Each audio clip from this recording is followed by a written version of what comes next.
Assalamualaikum warahmatullahi wabarakatuh. Hai teman-teman semua, kembali dengan aku Baby. Nah, pada video kali ini aku bakal nge-review YouTube channelnya UMT. Nah, UMT sendiri itu adalah Universitas Muhammadiyah Tangerang. Nah, pada video kali ini tuh aku bakal rekomendasiin ke kamu-kamu semua video-video apa aja yang bagus banget untuk kalian tonton dari YouTube channelnya UMT. Mulai dari perkenalan kampus UMT, yang kedua, jurusan-jurusan apa aja yang bisa kalian pilih ketika kalian berkuliah di UMT. Nah, selanjutnya aku bakal kenalin fakultas aku. Sekarang aku lagi ambil ekonomi, jurusan akuntansi di UMT. Nah, aku bakal kenalin juga tuh fakultas ekonomi itu gimana kepada kalian-kalian semua. Dan video-video lainnya yang lebih seru juga. Nah, oke, kita langsung aja ke videonya. Ini dia, kita cek YouTube channelnya UMT. Nah, teman-teman semua, ini dia channel YouTube-nya UMT. Nah, di sini aku bakal rekomendasiin ke teman-teman semua video-video yang seru. Nah, yang pertama itu yang bakal aku tunjukin dan rekomendasiin ke kalian itu adalah perkenalan tentang UMT. Nah, ini dia videonya. Nah, di sini tuh kalian bakal tahu sejarahnya UMT, terus sampai dianya menjadi universitas mana lagi sendiri. Teman-teman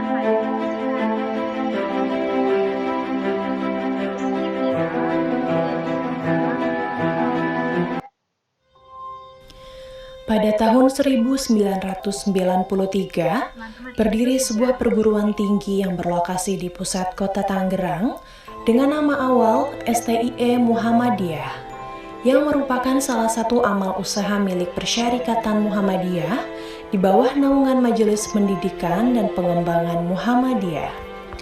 Seiring dengan berjalannya waktu, menyusul pula berdirinya STAI Muhammadiyah Tangerang dan disusul dengan Stikes Muhammadiyah Tangerang.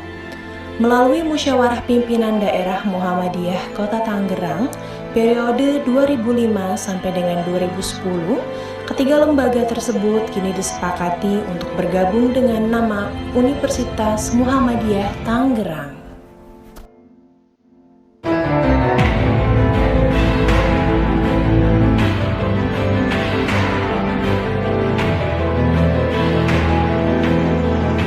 Kini, universitas yang berpusat di Jalan Perintis Kemerdekaan Kota Tangerang hadir dengan 8 program fakultas sarjana dan 2 program pasca sarjana, antara lain Fakultas Agama Islam, Fakultas Kesehatan, Fakultas Ilmu Sosial dan Ilmu Politik, Fakultas Pariwisata dan Industri Kreatif, dan fakultas unggulan lainnya. Juga program pasca sarjana untuk program studi Islam dan program manajemen. Selain itu, Universitas Muhammadiyah Tangerang juga sudah memiliki lebih dari 90 penghargaan internasional, 285 dosen, dan diantaranya 48 dosen tercatat sebagai dosen terbaik. Universitas Muhammadiyah Tangerang kini masuk dalam 10 besar kampus dengan mahasiswa terbanyak di perguruan tinggi Muhammadiyah. Dengan jumlah mahasiswa mencapai kurang lebih 17.000, tentunya Universitas Muhammadiyah Tangerang juga memiliki fasilitas yang mendukung untuk mengembangkan mahasiswanya seperti perpustakaan, ruang radio, ruang prakarya, sarana ibadah, kelas yang nyaman, dan juga banyak tempat mendukung lainnya. Selain itu, ruang lingkup di kampus utama Muhammadiyah Tangerang juga dikelilingi tempat-tempat strategis seperti mal, ruang taman terbuka, pasar kuliner Tangerang, stasiun kereta kota, dan masih banyak lagi.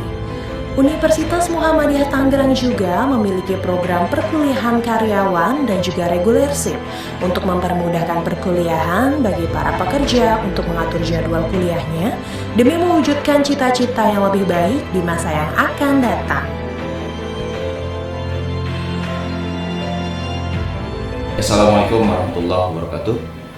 Alhamdulillah, dalam usia sejak tahun 2009 sampai 2019 ini yang insya Allah per 3 Agustus 2019 itu genap Universitas Muhammadiyah Tangerang berusia 10 tahun. Dalam usianya di satu dasawarsa ini, betapa masyarakat begitu meminati putra-putrinya untuk dititipkan, dididik di Universitas Muhammadiyah Tangerang. Sehingga dalam waktu yang singkat untuk sebuah institusi perguruan tinggi bisa diminati sampai kita memiliki mahasiswa hingga saat ini sekitar 17.000.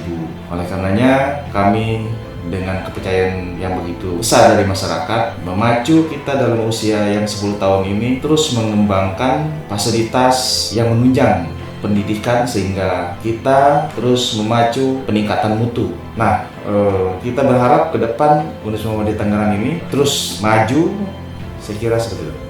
Terima kasih. Assalamualaikum warahmatullahi wabarakatuh. Universitas Muhammadiyah Tangerang. Universitas Muhammadiyah Tangerang. Universitas Muhammadiyah Tangerang. Pilihan terbaik. Pilihan terbaik untuk Yang lebih baik. Demi masa depan yang lebih baik.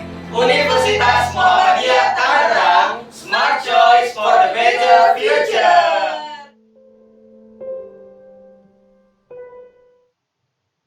Nah, teman-teman, itu tadi perkenalan tentang kampus aku, UMT Indonesia. Nah, sekarang kita ke fakultasnya aku, FEB UMT. Ini dianya. Nah, karena ini fakultas aku, pastinya aku udah subscribe dong ya. Nah, aku bakal tunjukin video-video yang ada di channelnya FEB UMT. Nah, di sini kita tuh ada beberapa video-video seperti itu, pengenalan dosen-dosen, terus itu juga ada tentang cara-cara pengajaran yang ada di FEB UMT. Terus tuh kita juga ada kasih tips ya buat mahasiswa-mahasiswa tuh kayak misalnya nih cara mengganti background foto dari HP dalam 10 detik. Nah, kadang-kadang kan kita perlu tuh yang urgent-urgent seperti itu. Nah, kita juga kasih tuh tips-tipsnya. Selain itu juga, nah untuk yang matkulnya yang nilainya jelek atau ada beberapa matkul yang ketinggalan, kita juga ada kasih di channel YouTube-nya FEB UMT ini prosedur-prosedur yang bisa kamu jalani supaya bisa memperbaiki itu semua. Nah, selain itu juga, nih kita ada sharing session dengan Poland student with accounting UMT.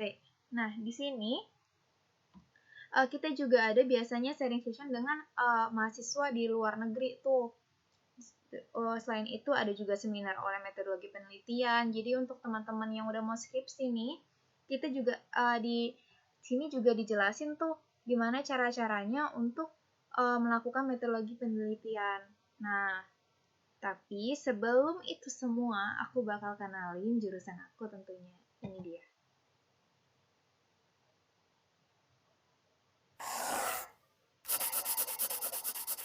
Nah, ini adalah perkenalan jurusan aku. Assalamualaikum warahmatullahi wabarakatuh. Hai guys, Ari di sini. Kali ini saya akan memberikan rekomendasi tentang kampus terbaik di Kota Tangerang, yaitu Universitas Muhammadiyah Tangerang. Universitas Muhammadiyah Tangerang atau UMT adalah kampus yang memiliki 34 program studi yang berkualitas. Salah satunya adalah program studi akuntansi. Prodi akuntansi merupakan pilihan yang tepat bagi kalian karena sudah banyak prestasi-prestasi yang diraih. Di antaranya adalah menjadi juara umum lomba debat ekonomi tingkat nasional di UIN Syarif Hidayatullah Jakarta pada tahun 2018. Pada tahun yang sama berhasil meraih juara 3 lomba debat akuntansi tingkat Pulau Jawa dan Bali di UIN Syarif Hidayatullah Jakarta. Kemudian pada tahun 2019 berhasil meraih juara 2 Accounting Challenge tingkat Provinsi Banten yang diselenggarakan di Universitas Serang Raya.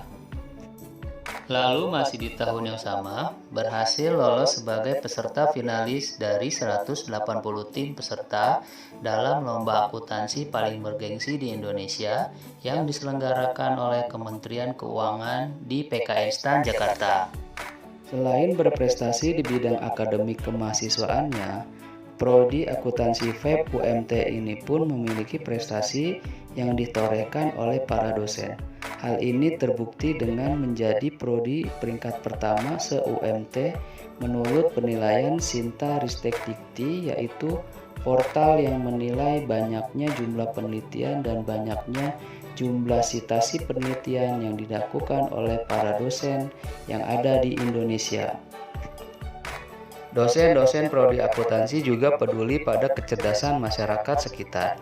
Hal ini dapat dilihat dengan adanya kegiatan pengabdian kepada masyarakat yang dilakukan secara berkesinambungan sebagai upaya transfer ilmu pengetahuan antara dosen dengan masyarakat agar didapatkannya sebuah pengetahuan tambahan bagi masyarakat sebagai upaya untuk mencerdaskan kehidupan berbangsa.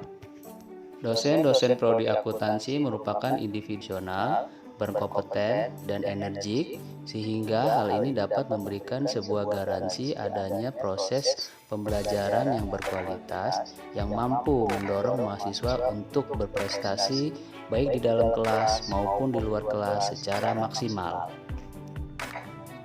Prodi Akuntansi FEB UMT sudah terakreditasi oleh BAN PT dengan peringkat B, sehingga hal ini dapat memberikan nilai tambah bagi para mahasiswa-mahasiswi untuk mendapatkan pekerjaan dengan mudah, baik itu di instansi pemerintah ataupun perusahaan-perusahaan besar yang ada di Indonesia maupun internasional.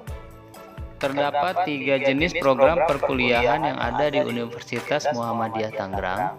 Yang pertama adalah program perkuliahan reguler yang dilaksanakan dari hari Senin sampai dengan Jumat. Yang kedua adalah program perkuliahan P2K yang diperuntukkan untuk para karyawan. Dan yang ketiga adalah program perkuliahan PKUB, yaitu perkuliahan yang dilaksanakan secara online.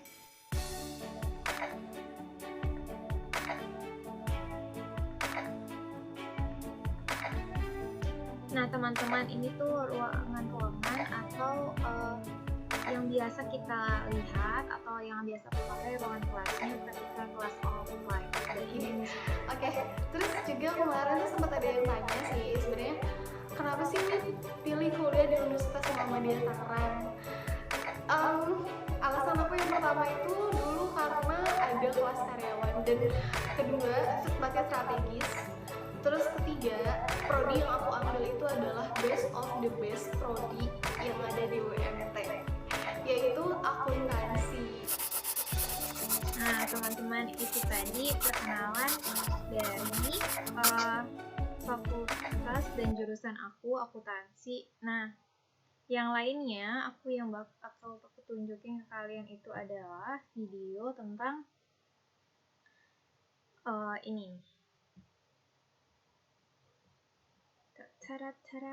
Media sharing session Poland student with accounting UMT. Nah, jadi di sini nih bakal dijelasin sama mahasiswa yang dari luar sana, yang mahasiswa Indonesia yang berkuliah di luar negeri, khususnya di Poland, gimana cara survive di sana ataupun sistem pendidikan di sana selama waktu kita COVID. Karena ini videonya baru-baru aja diunggah. Waktu selama COVID sih ini pembahasannya. Mari kita buka aja ya. Ini aku udah tonton beberapa videonya. Itu sih, jadi lebih mendalami sistem. Oke, terus aku mundurin lagi supaya misalkan kan seperti itu. Nah, mundurin lagi. Jadi lebih kayak gitu sih. Jadi terkendalanya sih di bagian learning progress-nya dari student buat belajar dari yang biasanya kita di kelas, kita lebih cepat nangkep dibandingin sama Zoom tuh kita lebih lambat sih. Itu aja sih kalau di sini. dari Mas Iqbal sendiri ketika mengalami masa pandemi ini, apakah outputan itu tercapai atau nggak outputan dari silabus atau pelajaran dari perkuliahan tersebut? Menurut Mas Iqbal seperti apa? Alhamdulillah sih tercapai ya, walaupun agak lambat, cuman tercapai. Karena jujur akuntansi itu kan buat pelajaran akuntansi itu kan nggak cuma semata-mata teori ya. Pelajaran itu kan perlu namanya praktek. Apalagi kayak misalnya saya dulu pelajarin akuntansi di Indonesia, waktu masih S1 itu kebanyakan harus praktek gimana kita laporan keuangan, gimana kita nyari meriksa laporan keuangan dari perusahaan-perusahaan di bursa efek atau gimana. Jadi kayak di sini itu setelah pandemi itu jadi kesusahan karena kurangnya dari praktek. Jadi selama pandemi ini yang kita dapat cuman teori gitu. Itu sih. Jadi agak silabusnya tuh tercapai, tapi balik lagi kita harus self learning lagi gitu loh. Karena kita terima teori, ya kita berusaha oh gimana sih praktiknya di dunia di laporan keuangannya gitu sih. Oke, terima kasih Mas Iqbal atas penjelasannya. Ini balik lagi sekarang kita balik ke bidang akuntansi nih Pak. Untuk Pak Ari Asandi sendiri yang ini kita mengundang Bapak nih karena expert di bidang akuntansi. Tolong bisa jelaskan sendiri Pak akuntansi secara umum gitu. Ya, akuntansi secara umum ya. Iya.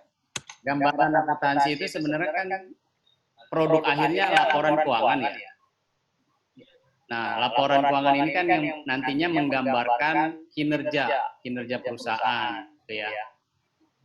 Kinerja itu bisa diukur dari perolehan laba yang didapat atau utang yang dimiliki oleh perusahaan. Itu kalau perusahaan-perusahaan manufaktur jasa gitu kan. Atau untuk perusahaan-perusahaan perbankan misalkan, kinerja itu bisa diukur dari jumlah kredit macetnya, misalkan kan seperti itu. Nah, akuntansi yang menjadi sebuah produk atau alat bagi perusahaan yang nantinya bisa memberikan gambaran kinerja perusahaan tersebut. Itu kalau menurut saya gambaran akuntansi secara umum ya, intinya akuntansi itu adalah alat yang bisa dijadikan propaganda mungkin ya, kalau saya nyebutnya propaganda kepada para stakeholder, shareholder, dan segala pemangku kepentingan ya untuk meningkatkan reputasi perusahaan itu sendiri. Kalau menurut saya akuntansi secara umum. Itu Mas Jul. Oke, terima kasih penjelasannya Pak Arik. Jadi ketika jadi bidang akuntansi ini sangat penting ya Pak Ari untuk salah satu perusahaan atau dalam mengasesor benar bagaimana laba dan bagaimana keuangan dari sebuah perusahaan tersebut gitu. Kita bisa komparasi dari Mas Iqbal sendiri, bisa jelaskan apa sih bedanya Mas Iqbal ketika studi di akuntansi di Indonesia dengan Mas Iqbal sekarang studi di luar negeri gitu, salah satunya Poland dan Portugal. Kalau saya bilang komparasi ya, kalau misalnya dibilangin komparasi banyak banget sih sebenarnya. To be honest-nya sih itu. Jadi waktu saya studi akuntansi di Indonesia, waktu itu saya masih ingat tuh, waktu di Indonesia sistem akuntansi di Indonesia itu baru mau mengadopsi sistem IFRS. Jadi waktu itu Indonesia masih pakai GAAP, waktu itu masih ingat saya masih pakai GAAP, IAS, PSAK kalau nggak salah ya, PSAK, IAI baru mau mengaplikasikan IFRS. Jadi salah satu momen benefitnya waktu saya belajar akuntansi di luar negeri, saya benar-benar mendalami IFRS karena most country in Europe itu pakai sistem IFRS gitu. Apalagi Polandia sendiri dia pakai IFRS. Dan saya komparasi sama di Indonesia, ternyata di sistem akuntansi di Indonesia di setiap negara kan beda-beda ya, tergantung dari naik turunnya perekonomian di suatu negara, tergantung dari tingkat perekonomiannya mereka, dia yang mana lebih menguntungkan gitu. Yang kedua tergantung dari sistem politik di negaranya dia, kayak di Inggris umpamanya di Inggris dia pakai common law gitu kan, di Amerika dia pakai GAAP, atau di Europe dia pakai IFRS. Jadi salah satu poin positifnya buat belajar akuntansi di luar negeri, benar-benar lebih mendalami sih. Apalagi pada pas momen saya itu juga lebih penting karena di Indonesia baru mengadopsi IFRS. Ketika saya pindah ke Europe, saya benar-benar mendalami banget nih IFRS gitu loh. Di Poland sendiri kan mengadopsi IFRS, walaupun dia punya sistem akuntansi sendiri, saya lupa namanya. Itu karena jadi itu sih jadi lebih mendalami sistemnya sih. Gitu. Ada perbedaan signifikan nggak Mas Iqbal antara beberapa sistem tersebut? Sebenarnya sih nggak ada perbedaan signifikan sih. GAP sama FRS itu basically sama, cuman bedanya ketika yang beda gitu. Jadi waktu di Indonesia saya masih pelajarin GAP itu dia contohnya nih ya, di laporan keuangan itu aset di GAP itu nggak dijabarkan. Kalau di IFRS itu lebih dijabarkan gitu, kayak non current dan current aset gitu. Jadi lebih itu sih, lebih bedanya sih perubahan laporan keuangan yang dulu saya pelajarin itu ketika saya sampai di Eropa harus saya rubah lagi, harus terbiasa dengan peraturan yang baru gitu. Itu sih komparasinya sih itu.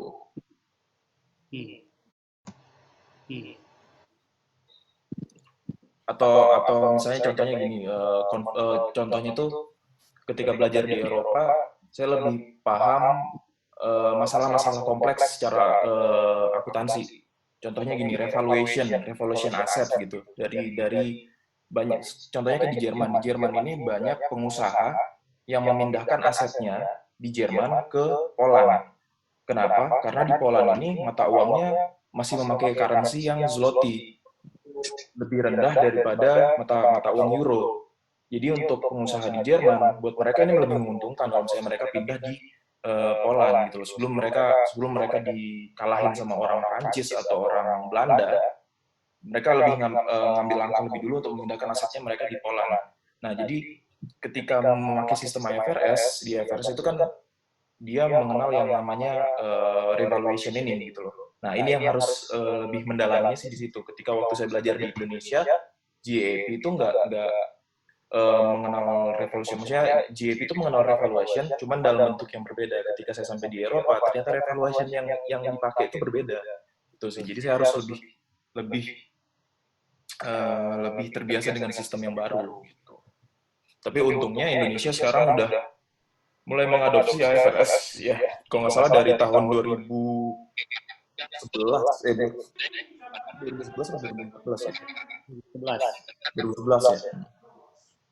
Gitu sih Mas Zul. Komparasinya sih seperti itu. Oke, terima kasih banget Mas Iqbal atas penjelasan yang cukup untuk saya sendiri awam di bidang akuntansi, tapi cukup jelas mengenai akuntansi gitu. Apa bedanya antara akuntansi dengan luar negeri dan sistem akuntansi yang kita miliki di Indonesia. Jadi basically kayak misalnya selama di luar negeri itu lebih banyak prakteknya sih. Kalau saya bilang ya, lebih banyak prakteknya karena kita lebih tahu gimana sih kendala-kendala yang dialami dari tiap negara, apalagi Europe ini kan negaranya berdekatan nih. Otomatis hubungan perdagangannya itu, marketnya itu mereka lebih dekat. Mereka butuh waktu yang cepat di perjualan, maksudnya perdagangan itu butuh waktu yang sangat cepat gitu loh pergerakannya. Jadi di situ banyak kendala akuntansi sih sebenarnya. Dari itu dari situ tuh banyak kendala akuntansi. Jadi ketika belajar di Eropa itu lebih dapat prakteknya dari kendala-kendala ini nih. Kenapa sih kok di Poland pakai IFRS tapi dia masih punya namanya Polish GAP. Dia punya sistem sendiri. Ternyata problemnya adalah karena banyak negara-negara di luar Poland, di sekitaran Jerman, Czech Republic atau Hungary, Hungaria gitu, Belanda, dia banyak yang pengen mindahin asetnya ke Poland gitu. Karena menguntungkan buat beberapa perusahaan. Jadi di situ sih lebih prakteknya sih lebih di situ. Jadi kayak lebih jadi kayak gini ya gitu. Kalau melihat Mas Iqbal sendiri, Mas Iqbal beberapa semester di Australia nih. Apa bedanya juga nih Mas Iqbal antara sistem akunting di Australia dengan Eropa sekarang? Itu beda lagi sebenarnya. Jadi kayak saya bilang tadi kan, akunting di tiap negara tuh beda. Waktu di Jepang, saya pelajarin GAP karena semenjak Perang Dunia Kedua, Jepang itu benar-benar ngikutin Amerika banget, buntutin Amerika banget. Amerika pakai GAP, dia pakai GAP. dia Amerika masuk di waktu di tahun 1998, Hobbes itu bikin penelitian tentang apa namanya klasifikasi negara-negara yang memakai sistem European, komunisme, terus GAP, common law. Itu Jepang tuh udah dari tahun 1960-40-an malah dia pakai USGAP. Waktu saya di Australia, karena Australia ini sebenarnya miliknya UK, ya kan bagian dari UK sebenarnya, Australia, Singapura, terus Virgin Island dan lain-lain. Mereka makanya common law. Jadi waktu saya di Australia, saya benar-benar pelajarinya beda lagi. Dia pakai sistem common law dan sebagian mengadopsi GAP gitu. Jadi benar-benar nggak nyentuh IFRS sama sekali saya waktu di Australia, dan sampai di Europe beda lagi. jadi di kepala saya ini sebenarnya udah macam-macam isinya. Mengenai standar akuntansi ini udah isinya udah macam-macam. Cuman saya sekarang lebih fokus ke IFRS sih. Karena IFRS itu cenderung lebih, kalau menurut saya sih IFRS itu cenderung lebih transparan. Dan kenapa European Union juga memakai IFRS, saya pikir karena salah satunya itu. Karena IFRS itu lebih transparan dan mengurangi tingkat resiko sih sebenarnya. Oke, terima kasih Mas Iqbal. Nah, ini teman-teman yang baru bergabung, jika ada pertanyaan untuk kedua narasumber, yang satu ini yang tadi setelah menjelaskan perihal akunting, sistem standar dan akunting ini Mas Iqbal. Jadi Mas Iqbal ini salah satu mahasiswa di Universitas Polandia, juga sedang melakukan exchange di Portugal seperti itu. Beberapa pengalamannya tadi sudah dijelaskan sendiri oleh Mas Iqbal, dan yang tamu kedua ini kita ada Mas Jeffrey Hanafi yang tadi pertama sudah menjelaskan tentang kondisi perkuliahan di Polandia. Nah, Mas Jeffrey ini adalah salah satu ambasador dari NAFA. NAFA ini adalah agensi resmi dari Polandia gitu. Ini jika ada pertanyaan, teman-teman bisa tulis di kolom chat di bawah. Jadi kita langsung bisa tektok aja gitu. Nah, untuk kita lanjut ke sesi kedua ini. Nah, Mas Iqbal dan Mas Jeffrey ini adalah dari dua skema beasiswa yang berbeda. Mereka datang ke Polandia. Mas Iqbal ini merupakan salah satu awardee dari NTB Nusa Tenggara Barat seperti itu. Dan Mas Jeffrey ini adalah salah satu datang dengan skema government to government. Jadi antara pemerintah, kerjasama antara pemerintah Polandia dengan pemerintah Indonesia, itu dengan nama beasiswanya itu Ignasi. Nah, nanti ini dari Ignasi dulu nih Mas Jeffrey bisa menjelaskan bagaimana benefit-benefitnya dan apa saja yang kita bisa peroleh gitu Mas Jeffrey. Seperti yang sudah dijelaskan tadi oleh Zulkifli, jadi saya datang ke Polandia ini untuk melanjutkan studi master. Memang dapat beasiswa dari pemerintah Polandia itu sendiri, yang nama beasiswanya Ignacy Łukasiewicz. Tapi informasi yang paling pentingnya, sayangnya sampai per tahun ini beasiswa ini masih terfokus untuk di bidang life science dan juga engineering itu sendiri. Ada kemungkinan ke depan akan di extend ke bidang yang lain-lain, karena sebenarnya kalau ngomong beasiswa government to government itu kan banyak hal yang untuk promosi bidang pendidikan itu sendiri. Nah, jadi ada kemungkinan ke depan bakal bisa di-extend. Jadi kalau emang teman-teman ada yang berminat, monggo untuk diperhatikan terus di website-nya mereka, di Ready Study Go Poland itu ada di Facebook itu sendiri, dan atau enggak di website-nya. Kita ada website 2, go-poland.com or .pl ya, saya lupa, dan satu lagi dari website-nya NAFA itu sendiri. Nah, untuk benefitnya, ini bisa saya bilang fully covered ya, jadi mereka membiayai sekolahnya, jadi saya udah nggak bayar sekolah lagi, dan juga living cost-nya mereka kasih tiap bulan gitu. Jadi worth banget sih kalau buat saya pribadi. Jadi saya hampir nggak keluar uang dari kantong pribadi, hanya buat awal-awal settlement dan juga untuk tiket pesawat aja waktu awal-awal. Untuk currency sendiri, Mas Jeffrey, apakah berapa sih per bulannya living allowance yang diberikan dan apakah cukup gitu? Dan apakah kita memiliki jenjang karir ke depan setelah lulus dari Uni Polandia? Oke, kalau untuk bicara living cost dari pihak NAFA sendiri, NAFA itu pemberi beasiswa yang mana juga pihak yang merekrut saya untuk jadi digital ambassador. Mereka untuk beasiswa saya mereka beri itu nominal sekitar 1.500 zloty, yang mana currency-nya antara zloty dengan rupiah itu per hari ini sekitar 1 zloty itu sekitar 3.600-an lah kayak gitu. Nanti teman-teman bisa teman-teman akuntansi pasti jago lah ya hitungnya ya. Dan kalau ditanya cukup atau enggak, personally cukup sebenarnya untuk 1.500. Memang tidak untuk bermewah-mewah, tapi untuk hidup dan menjalani studi itu cukup. Tentu saja hidupan di Polandia itu enggak di Poland ya, mungkin di seluruh wilayah enggak bisa kayak dikit-dikit makan keluar, beli makan di luar segala macam. Kita tetap harus combine juga dengan kita masak sendiri, dan itu adalah hal yang biasa sebenarnya di Europe. Meanwhile, kembali berkaca ke masa S1 saya di Indonesia, yang mana tiap kali makan dulu kuliah ya makannya di luar. Kalau di sini kita ada masak juga kayak gitu. Jadi kalau bicara tentang living allowance yang dikasih oleh pihak beasiswa untuk hidup, sebenarnya itu cukup sih, cukup sekali untuk hidup dan masih bisa saving kok gitu. Terus untuk jenjang karir ya. Karena kan biasanya teman-teman akuntansi di Indonesia kan, lebih milih sekarang kan sudah banyak lowongan kerja, mungkin banyak lowongan kerja di Indonesia, cuma kan banyak juga rekan-rekan yang saya pengen studi lanjut lagi deh untuk mengembangkan ilmu akuntansi saya karena di bidang akuntansi kayak gitu Mas. Dan setelah lulus kayaknya lebih baik kerja di luar deh daripada balik ke Indonesia. Nah, itu ada nggak sih kesempatan seperti itu Mas Jeffrey?